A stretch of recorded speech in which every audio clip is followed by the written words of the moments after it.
Maybe you raise a small round from your friends and family, maybe even from pre-seed VC, and with that money, hire somebody who is really good, who has equity, who is willing to work overtime. But in the end, if you cannot find somebody as a co-founder, you cannot hire somebody, don't do a startup. That's the very first test that you have to pass. You cannot find it, you're not a founder. That's pretty much it. Okay, that's interesting. So I don't have a co-founder. So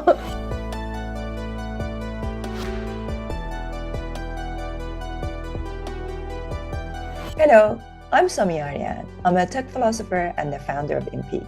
In today's episode, I speak with Ihar Mahaniok from Geek Ventures, which is based in New York. You know, the truth is there are so many amazing investors and founders out there, and I would love to talk to a lot of them because each come with a unique perspective. But I do only one long-form podcast per week, and so I have to choose in the end.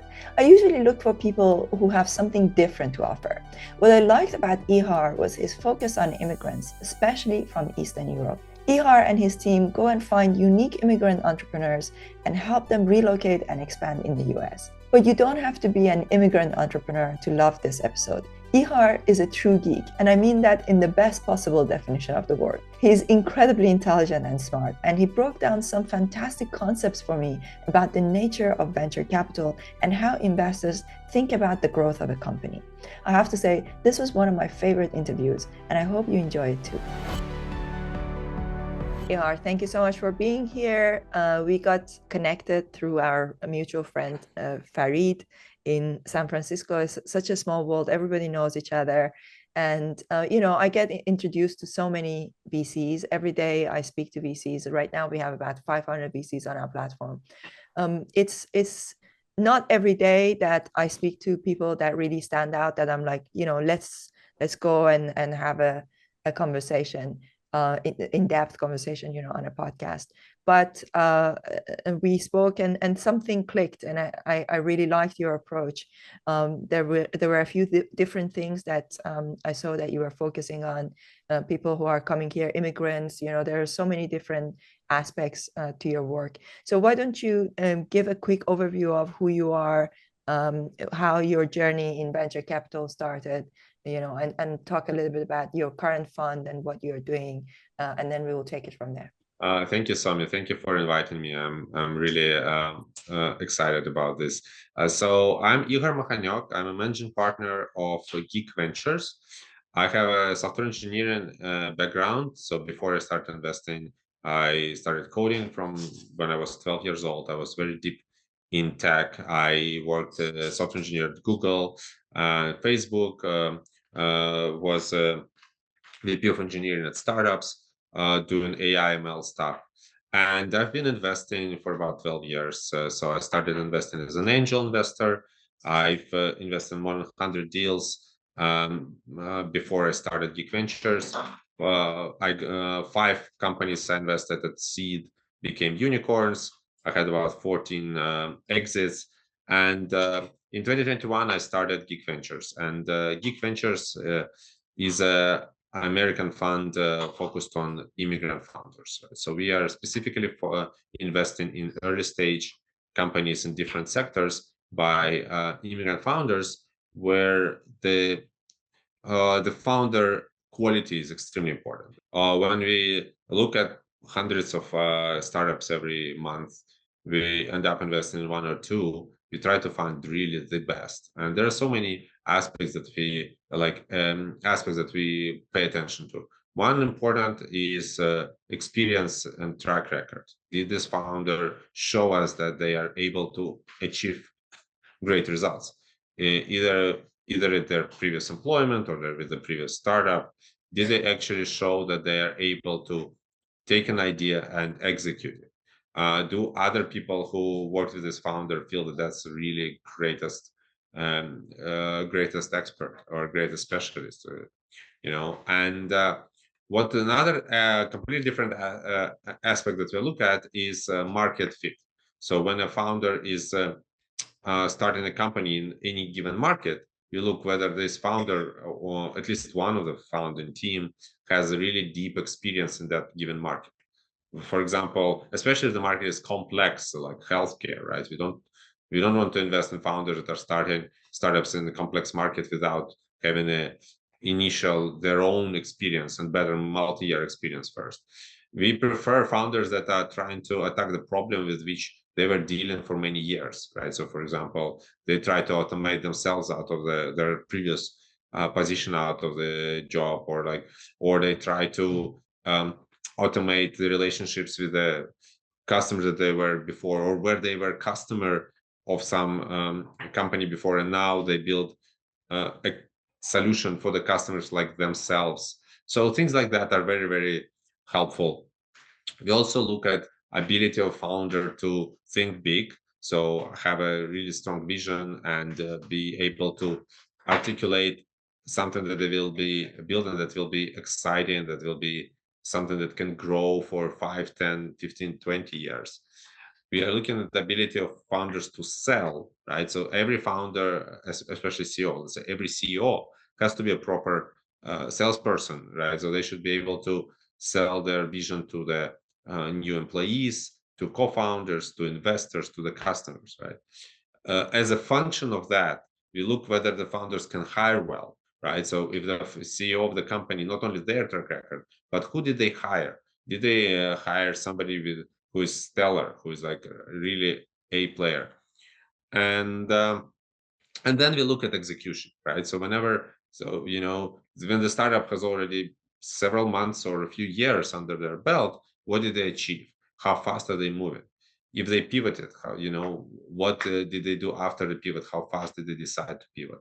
If they're growing, what's their traction? If they're developing, how fast they add new features, things like that. Everything is key here. Okay, awesome. So, I mean, the company, the fund is called Geek Ventures. So the first thing that comes to mind, and you were a software engineer, the first thing that comes to mind is, would you say that you are super focused on engineering-led products? Is that really like your sweet spot, would you say?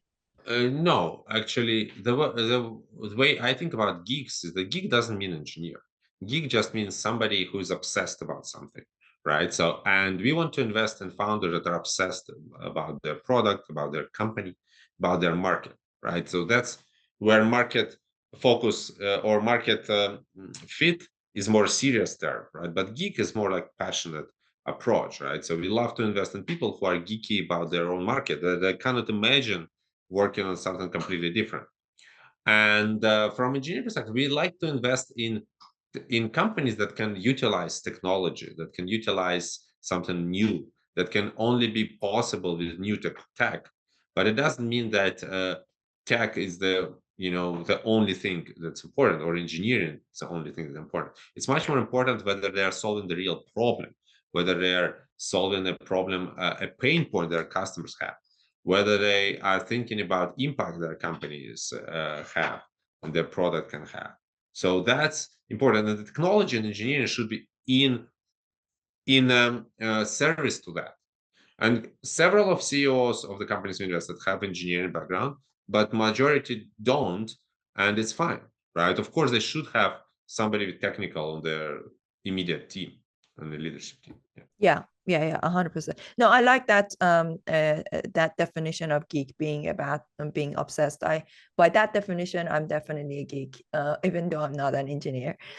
So, the way I do these podcasts, I usually treat them as almost like an advisory session for myself with questions that I have in my mind at that moment. So these change all the time, of course, because the nature of technology is such that we're constantly in flux and things are changing constantly, and we are having to deal, and as founders we're having to deal with so many things. So I think of it usually from a founder perspective, but also recently we have started helping other startups with their raise, because now we have got 500 VCs on our platform, and we are building relationships with the VCs And a lot of startups are coming to us and asking if we can help them with these, warm introductions and all that stuff. And so I'm spending so much time looking at other people's pitches, and I'm listening to so many pitches that I feel like I'm going to, soon be able to actually start my own fund. Not that I want to do that, but it's just like because I'm listening to so many pitches every day now, and I'm starting to think from the investor perspective, which ironically it has made me think that maybe for my own company I may not want to raise VC money, because I'm listening to so many VCs and so many pitches, and the expectations of the market, and and as we've just started monetizing, and I'm like really starting to think maybe VC is not the only way to go about. So what type of company would you say is VC fundable? Who should go for VC? There's this imagination about what VC is. People think like, you're gonna raise VC money and magically you're gonna grow and like be so successful and so big. And people are coming to me sometimes asking for help to connect with VCs, that when I talk to them, I feel like maybe they're not ready yet to, like, there's no thinking beyond, or there's not enough thinking beyond how they're going to make money. So they almost see attracting VC as a goal in itself, rather than being a means to an end, which is like building a profitable company. So maybe first things first, you can talk a little bit about who is VC fundable? Yeah, so that's a great question. I think in vast majority of businesses, as a whole, the very small minority are actually the proper fit for VCs. And unfortunately, a lot of businesses that are not fit for VCs waste their time trying to raise VC money. And some of them end up actually raising VC money and then not being successful while losing money for themselves personally and for VC. So I think the biggest important thing to understand, there is also like this kind of small part in between. So the companies that are not VC ready but could still raise some investment, maybe like angels and so on. So vast majority of companies could be successful businesses, but will not be right approach for VCs because their growth profile is not right. So what are VCs are looking for? VCs are looking for so-called fund returners. Whenever VC invests in a company, they bet that this company, based thanks to power law, will be able to return their whole fund. And depending on the fund, it's like they're looking from 10, 20x return on a given company to 100x return on a given company, right? So, and while at the same time, VCs are okay losing money on this company. The thing is that for a founder, losing a company is a much worse outcome, like going to zero in a company, than for a VC, right?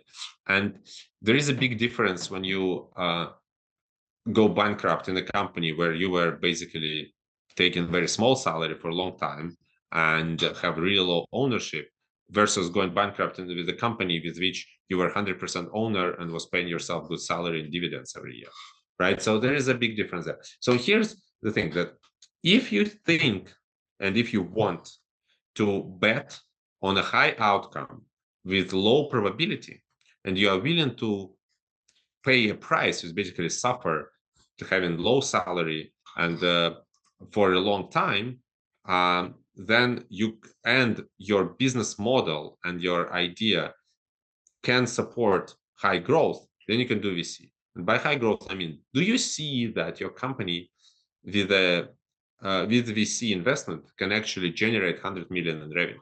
Can you realistically draw this picture? At least 100 million in revenue. I think that if your company will at the end generate less than 100 million revenue, this is not a VC backable company, right? So every company that we invest in, we believe that this company has a path to 100 million revenue, and this team will get it there, and this market can support that. So 100 million revenue, this is like a simplistic a bit of a benchmark. Another way to benchmark it, that this company should be IPOable at some point. So the company should be able to get to IPO or at least to like a multi-billion acquisition by another big player. Not every company can get there, even with a significant, cash infusion. Imagine if your company, and that's like to any founder, right? Imagine somebody will invest 20 million in your company. You get 20 million in your bank account. Do you know what to do with this 20 million in order to start generating 100 million in revenue? If you have no idea, then maybe it's not the venture is not the right approach for you. So, and think about this also dichotomy, right? So that if you never raise venture and you figure out through bootstrapping and through like really careful financial planning that you get to, let's say, million annual revenue, maybe 2 million annual revenue, right? And you get slightly profitable. Maybe you get, $500,000 a year in profits. Then if you are 100% owner of it, or maybe 50-50 with your co-founder, then you can take this profit and divide it among the owners as dividends. And then then you don't need to chase the growth. Maybe you stay flat at 2 million every year, but as long as you get profitable, you can be successful. You can be happy. You can live good life, right? Maybe then you can even get a drop in a bad year, but then in the next year go to 3 million. And then if your burn stays low, then your profit increases and you benefit from that profit. When you're a venture-backed company, the founders are very limited in how much money they can take, right? So they take money in terms of salary, which is typically in US at least like 100K very early at pre-seed level, right? Maybe it gets to 200K a year when you are like at seed Series A level, right? And then, but then the rest of your future earnings is betting on the stock.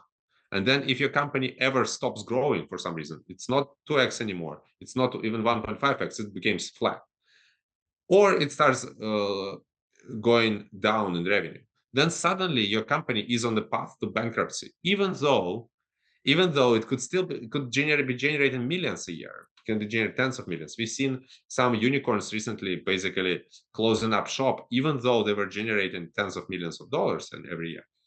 And now you, CEO of a company, spent 10 years in this company, got it to generate many millions in revenue a year on the salary of probably 200K a year, not really, and then not really living your full life. And then the company goes out of business because it's unprofitable, because you try to get back to growth and you couldn't.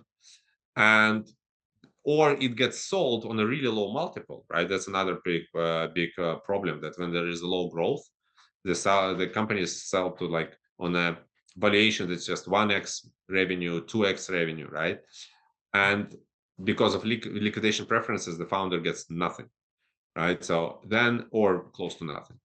That's a really tough outcome. And if you spend 10 years building a venture-backed company and you get nothing in the end, that's a really sad result. So I think that everybody should understand whether they are really they want to bet on this.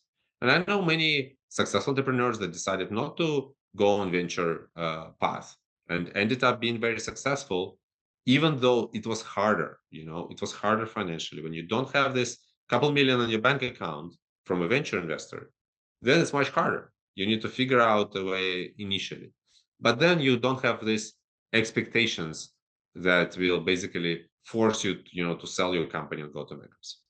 So yeah, that's super interesting. I think this is one of the best somebody has ever explained that to me. I loved it. It's honestly, I'm thinking very deeply about this, because for us, we have raised some angel money in the beginning, and now I'm at a now that we have started monetizing, literally from last week, we started monetizing, and I can see a path to monetization that I think we could get away without a venture.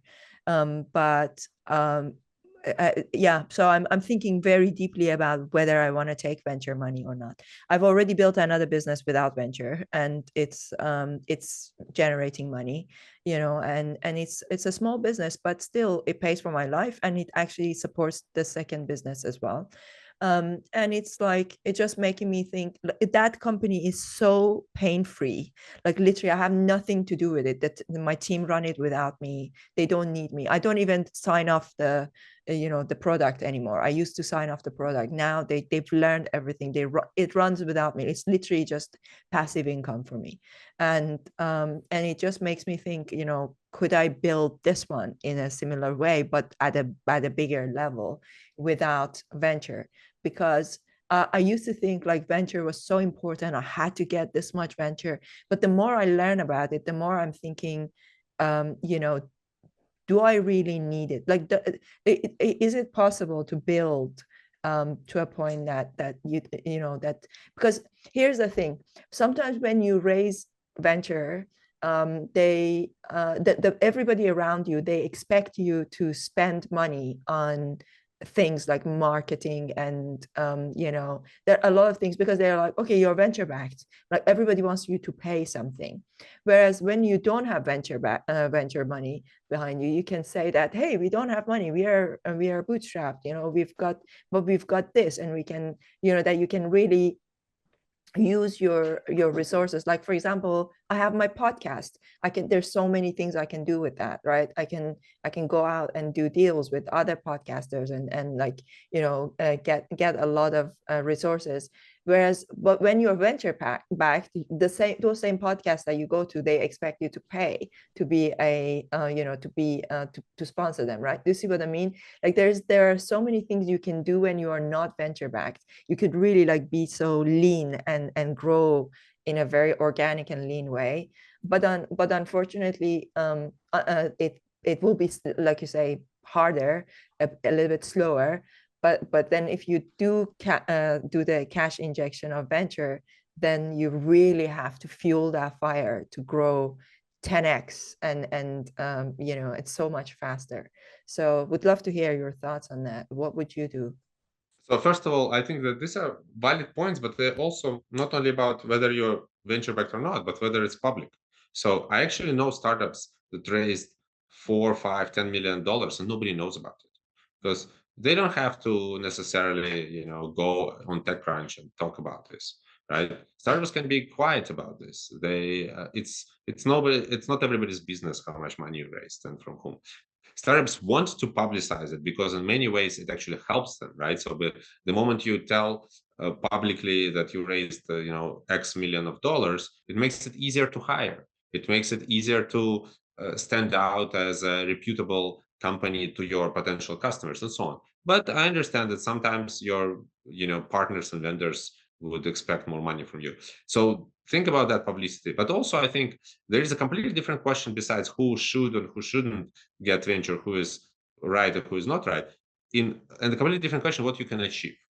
And it's much harder. It's not completely impossible. There are definitely examples, but it's much harder to get to 100 million years in revenue if you never got venture backed, if you never got infusion of cash. So it's like being completely bootstrapped. And by bootstrapped, I mean not getting $1 million from your dad, but like properly bootstrapped. To be fair, some people get million of their own money, of their family money, and they call it bootstrap to the business. That's not bootstrap.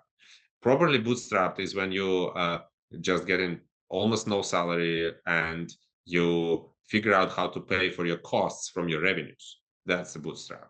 But here's the thing: if you're building a bootstrap business, or you only get like small personal cash injection like 100K, then get into 100 million is almost impossible. It's really harder because you don't have enough money to build a bigger technology system. You don't have enough money to build Moat. You don't have enough money to build proper marketing brand and so on. And it's fine. A lot of people would be happier and more successful in their life without building 100 million a year business. But if you think that your business could or should be 100 million, and a lot of ambitious people think that they want to build 100 million or $1 billion a year business, those people should take venture money because you have one life. And if you want to have a shot on achieving this 100 million a year revenue within 10, 15 years, you should probably take venture money, because otherwise it might take 30, 40, 50 years, or might never happen, because it'll be way, way slower to get to that point. Yeah, definitely. I mean, in my case, I definitely feel that our company has the potential to reach that level. We've got a very unique business model, and I definitely think that we can do that. But I'm just thinking a lot more about, the valuations, the fact that the market has changed so much, and the market for the past 2 years has been more of a buyer market rather than an investor market, if you know what I mean. Like, it feels like people are not really investing, they're just expecting to buy, in that they're going with a viewpoint of really like downgrading, or I think it's a correction, right? Because it went really crazy in 2021, and then it's gone the opposite side, like it's swung to the very opposite side. So I think it's sort of now getting some kind of balance. Do you think that in 2024 the valuations are going to be slightly improved, or are they still going to stay as low as it was? That was one of the reasons why I thought I'm not going to take venture money if people are going to, not if valuations are going to be so low. There are so many sectors and aspects to that valuation question. First of all, there's definitely a small sector of this kind of opportunistic cheap buys, where the companies are being recapitalized, the companies are doing down rounds, and then I've heard of a successful company with 10 million annual revenue raising at 15 million pre-valuation, because they had some issues and they have to do it. And of course, anybody who invests on that is really really happy, because it's a great opportunity financially. But this is a small sector. And then within the traditional venture, there is early stage and later stage. Late stage valuations collapsed really. And what we saw in 2021, when a company with like a million ARR could have raised around 300 million valuation, I've seen this. This is not happening anymore. So valuations at Series C, D, E significantly went down. Nobody wants to pay like 100x in revenues. But the valuations at pre-seed and seed are, even though they're like smaller on average, they're not smaller on the minimum, right? So yes, there are fewer outrageous rounds, right? So what was in 2021 a pre-seed company with a well-connected founders and the deck, no product, no customers, nothing, could have raised a 25, 30 million valuation. Now, same kind of founders probably will be 10, maybe 7 million valuation if you only have a deck, or these founders have actually to work their ass off for a product or customers, and then they can raise it like 10, 15. And at the same time, what I see is that the valuations for companies that are like at seed level, that generate some initial revenue, are very similar to what we've seen before the craziness. So 2019 and 2023 valuations at pre-seed and seed are pretty much the same. So this is and most people in the startup ecosystem don't really feel it, because it's really difficult to feel what happened 5 years ago, right, or 4 years ago. It's much more easy to feel what happened 2 years ago, right? And when you know your friends who have raised the seed round without any revenue at 20 million valuation, right, then you want to do the same, and it's pretty much impossible right now. And while I still get decks which say that, here's our goal, no revenue, you're raising a seed round 4 at 20. No, you're not raising a seed round 4 at 20. You should raise 1 at 5, pre-seed, because you don't have something ready for a proper seed yet. But and what I think will happen in 2024 is that there will be increase in valuations, probably, but will be again more on the later stage. I think on the pre-seed and seed, we'll see discipline from the investor side, continuing discipline that will continue that. Yes, we have $1 million in revenue. You can probably get 15 million valuation. Yeah, maybe even 20, some of that, right? But if you don't have million in revenue, maybe you should stay within like this 10, 12 million valuation, right? So, and these are just like some numbers. By the way, these are all in dollars, US market numbers, like, coastal companies, New York and Silicon Valley. So, and this, I think, will stay the same next year. And what is important is that, don't forget that even that is still investors paying premium for risk, right? For example, a very typical failure mode. A company generating $1 million in revenue was 2x year over year, right? Now they're raising, let's say, 15 million valuation. And the founder is not very happy because their friend in 2021 raised at 100 million valuation, or like something like that, with a million in revenue, right? But now they're raising at 15, an investor pays at 15 million valuation. Then a couple years pass. Then the company got to 3 million and their growth slowed. Their growth slowed. They're not able to grow 2x anymore. They're growing 20%.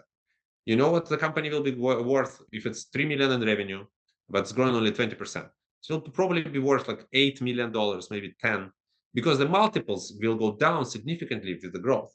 And now suddenly the investor is losing money, the founder is losing money, everybody's losing money, even though they invested at this kind of valuation that's much lower now than before, right? So it's still a very risky thing. In order for this, from this 15 million to go up, a company needs to continue the growth rate, right? So this is where what is important. The venture growth rate is very least 2x year over year. If you're ever below 2x year over year, it's not really proper venture backable company. In the before you're $1 million in revenue, you should be at 3x year over year, right?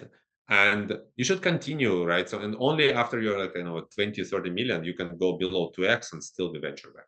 I love it. This is so, you explain everything so clearly. So basically it's all about the growth.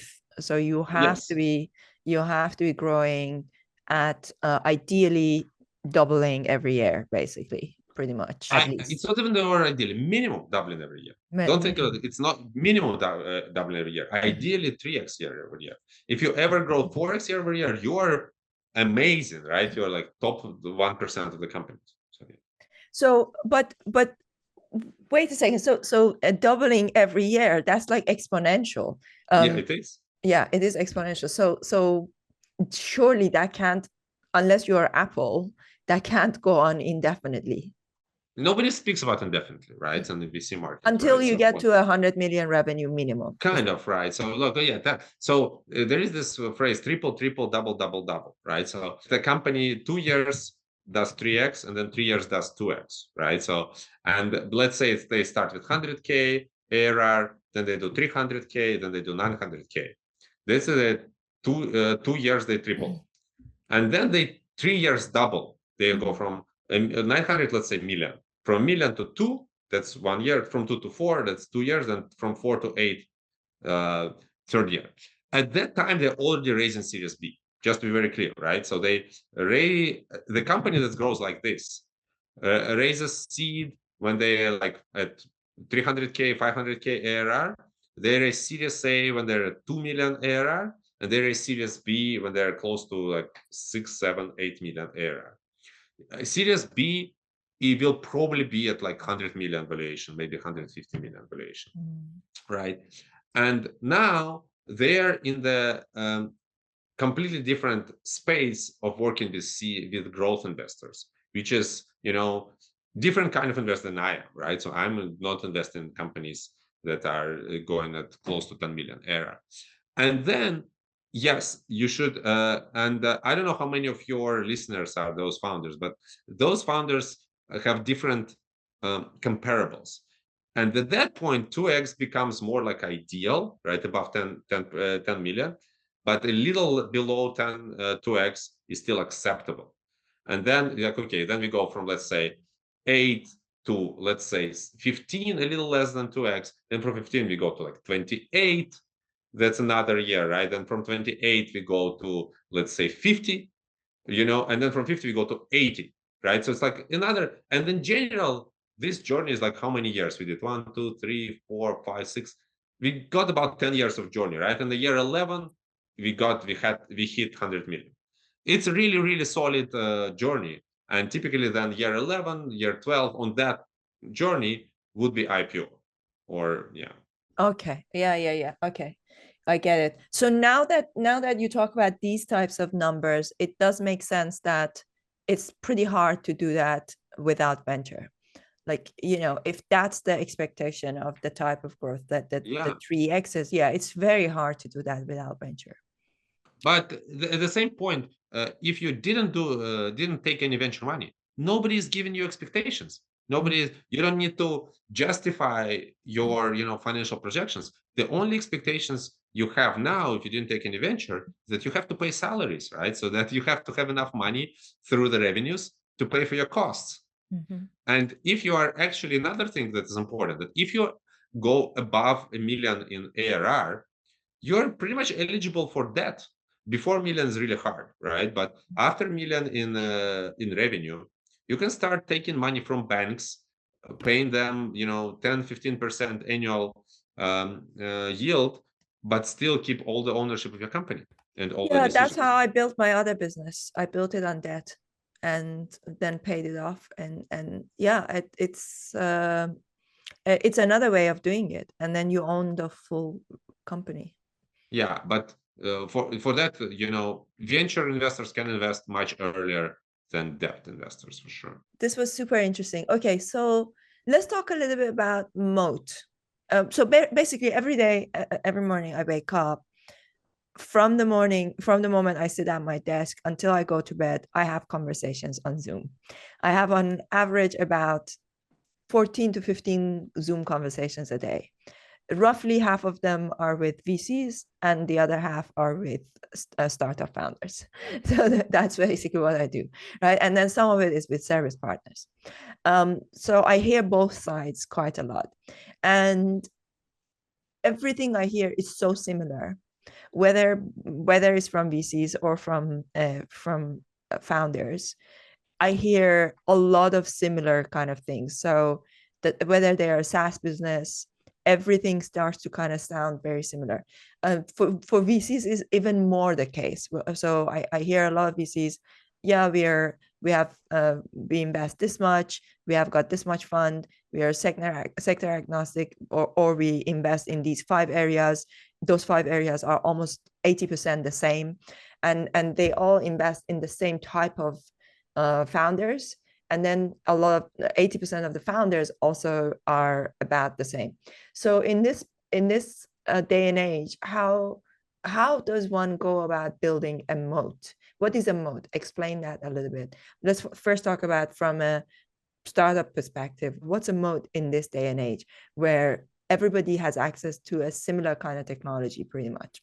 Yes, great. So this is, I think, moat is very important for founders to think about, and a lot of founders don't think about moat at all. A lot of founders think about, what's the problem, the market, here's our solution, let's go, here's the competitors. The way I think about moat, and this is very interesting, I remember the feedback I was given yesterday at a panel where we were judging startups from HBCUs, historically black colleges and universities, for HBCU fund, and all of them had great ideas and started, but nobody thought about moat. And the way I explain what I want every founder to think about: be ambitious but humble, and think about this: what if next year there will be a person who is 3 times smarter than you, who has access to more resources, will see your idea, or think about this idea independently, just come up with this idea independently, or see this problem and decide to build exactly the same solution or mostly similar, but with more money, with better resources, maybe smarter than you. What will you have by that time that will prevent them to just eat you for lunch?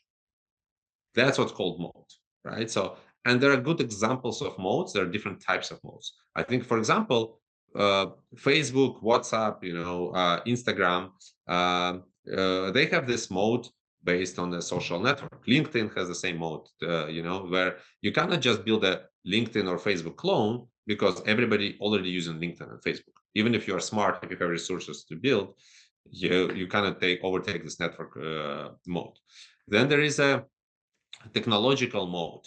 That's what OpenAI has, right? You can try to build a competitor to OpenAI, but you need many years and enormous amount of resources to just replicate what OpenAI did, right? Then there is a kind of demand mode, like for example, what Airbnb has right now. That if you build a Airbnb competitor, it will be very difficult for you to get customers on your platform because every customer likes to have to use Airbnb, and there is like a typical marketplace mode is about having a both demand and supply there. And there are other examples, but basically, my approach here is to not to tell you what your mode should be. My approach is to tell you that this is what I'm looking for in a mode, is that the competitor who will try to copy your thing will not be able to just steal your users, especially if they do the same thing but free, or the same thing but cheaper. What do you have that prevents users to go? There is a lock-in, for example, how difficult it is to take people away from iPhone because they have all their iPhone apps over there, this like ecosystem, so on. So every startup at pre-seed seed level should think really hard about what mode they have. Because if they don't have a mode, even if they have revenue, even if it's a growing revenue, it can change anytime because a competitor will come up. And it could be new competitor, it could be existing big company just opening up this direction in their R&D roadmap and so on. Yeah, definitely. One of the things I find very difficult when startups come to us with pitch decks, I see especially areas where they say, for example, that we are creating a specific AI-based product that, let's say, for example, that this will take your picture and it will do this with that picture. Those are the type of things that really scare me, because I'm like, I can just see Adobe waking up this tomorrow morning and creating that. Like for example, there was this product, there were a few different products, like there's Otter, there's like Aboma, these things that you would connect your Zoom to, and then it would take notes for your from your meetings. Then I woke up one morning and Zoom had it, and it was like Zoom has built that in. And I was like talking to my team, I was like, I wonder what happens to those companies now. Are people still going to use those if it's built into Zoom already, and you can just basically go in and enable that? So a lot of technology based products, these types of automation products, I don't know how they are going to find a moat and survive. So what's the what are some of the areas that you can naturally have a moat, would you say? So as I said, network effects is a big moat, but again, it's not forever, right? So Facebook had the moat for a long time, and then TikTok came up and they took a lot of users away, right? So and OpenAI had the technological moat, and Google built some sort of competitor, right? So maybe it's and no moat is impenetrable, but your solution should be sticky enough that people wouldn't just go away at the first sign, right? So I think Jasper was a good example of company without really moat. Jasper was a copywriting startup, I think $1 billion unicorn startup even, that was built on top of GPT before ChatGPT was launched. And it ended up not having enough technological moat and not having enough lock-in, and people just stopped using it on the moment ChatGPT arrived. But then if you are, for example, on Google Docs, you cannot really walk away because you have all your docs inside.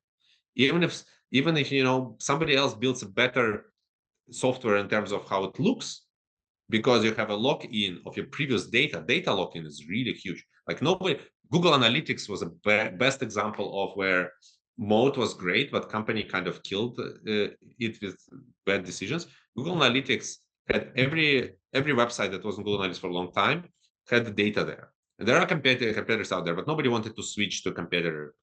And then Google decided that Google Analytics 4 will not use the data from previous Google Analytics. So it basically deleted the data. And people started switching away because Google just basically removed the moat.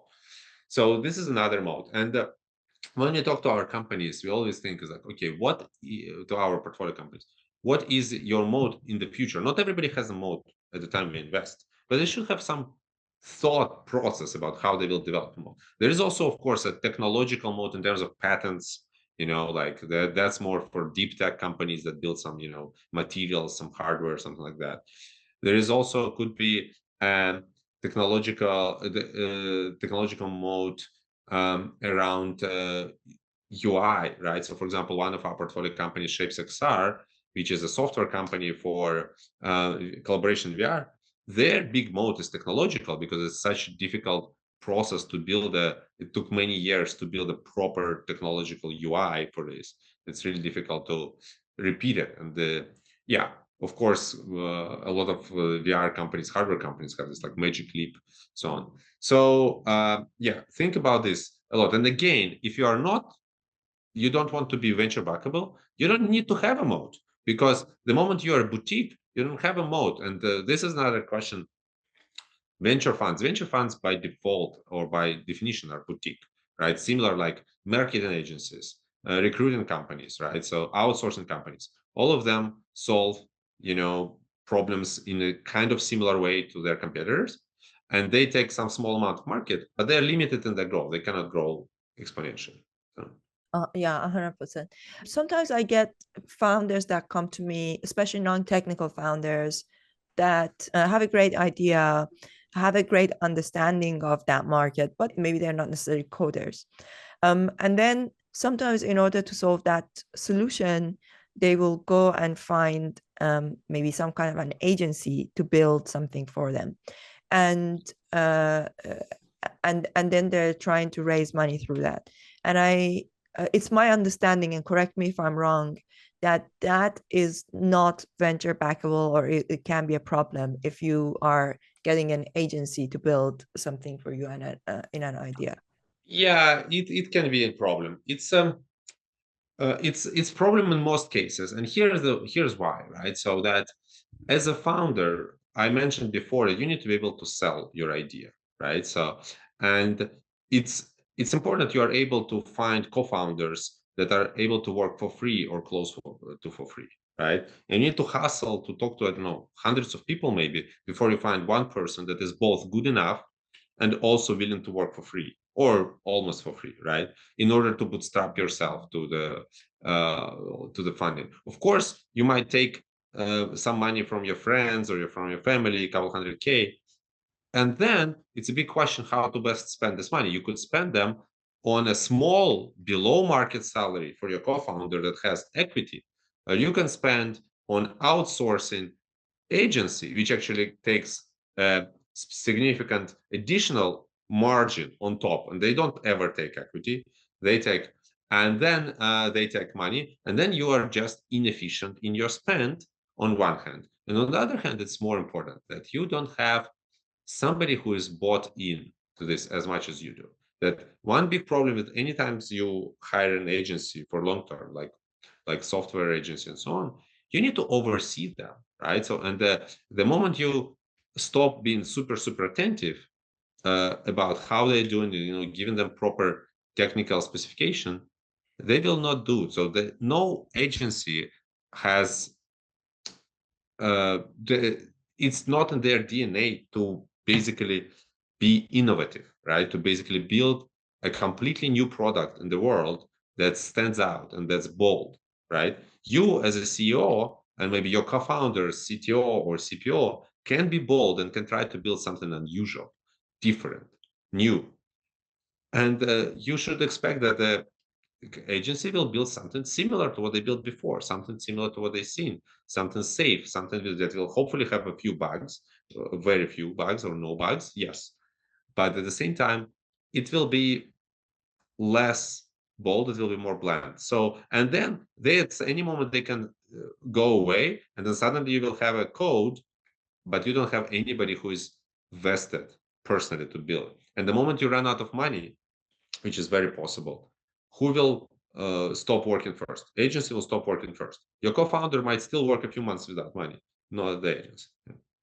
Yeah, that's very true. So, but also I think it's a matter of whether your product is something that is very tech dependent, or whether it's something that is like, like in our case, our moat is our marketing, is our ability to market. And I think the product itself, the platform itself is not necessarily groundbreaking. It's the community building, element that we are very good at. So I guess it also depends on what the product is, right? Like if the product is, if you're selling the technology, that's different to if you're really selling something else. Like if your focus is like, let's say, community or something else. So the thing in there is that it's actually much better if you have at least one CTO or maybe a couple senior engineers in-house and then outsource the rest to an agency than if non-technical CEO just hires an agency. Because here the thing that even if your product is not very groundbreaking tech, you as CEO want to have somebody who's responsible for this not breaking, but also has a level of ownership, right? That wants to wake up at night if something breaks. And CEO will wake up at night if something breaks.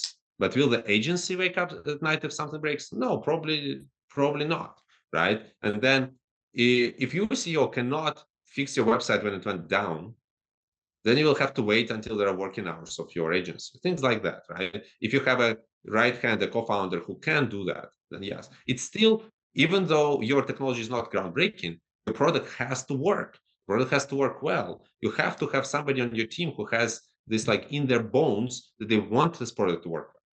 Yeah, but what do you do if you can't find a co-founder? If you just don't have a co-founder, you can't wait around forever until you find a co-founder. You can hire somebody. So another thing is, like, as I said, maybe you raise a small round from your friends and family, maybe even from pre-seed VC, and with that money hire somebody who is really good, who has equity, with who is willing to work overtime, because that's kind of the thing in a startup. But in the end, if you cannot find somebody as a co-founder, you cannot hire somebody, don't do a startup. That's the very first test that you have to pass. Every successful founder found somebody to do technology, somebody to do marketing and everything else for them. You cannot find it, you're not a founder. That's pretty much it. Okay, that's interesting.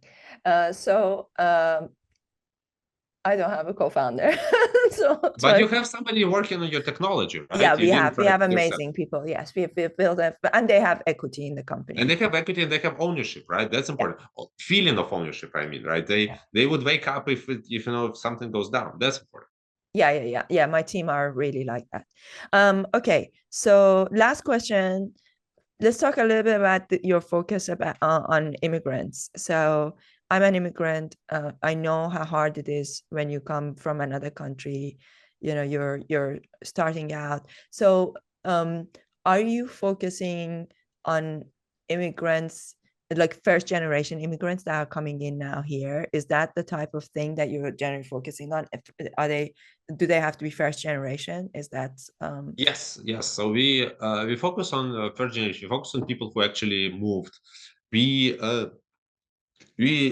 cast our net wide, and we consider different kinds of immigrants, even like those that moved when they were 3 years old. But what I see, the most successful kind of immigrant that we see is somebody who moved in their 20s or 30s, right? So somebody who has grown in one culture and then moved to completely another culture, and in that move they uprooted themselves. They moved a lot of things. They lost probably connection to some of their friends. They built new friends. They had to adapt to new culture. They had to go through immigration paperwork hell, which is really, really difficult process. They had to decide to do this for some good reason. And now in their new place, they have to be successful because like that's the main thing for them now, right? So, and it makes people really harder and stronger, and I feel that's really a lot. And we also look at immigrants who came further younger and like longer ago, and those have their own benefits as well. Yeah. Awesome. Well, thank you so much for this conversation, Ihar. I really enjoyed it. I learned so much, and I hope that other people who listen to it also enjoy it as much. I'm sure they will, and I hope to have you back again sometime soon. Thank you, Somi. I enjoyed it. I hope you enjoyed this conversation with Ihar Mahaniok. Be sure to follow him on LinkedIn and check out Geek Ventures. If you haven't already, please be sure to subscribe to the Somi Arian channel on YouTube or wherever you get your audio podcast. It will mean the world to me if you leave a review or share the podcast with others who might enjoy it too.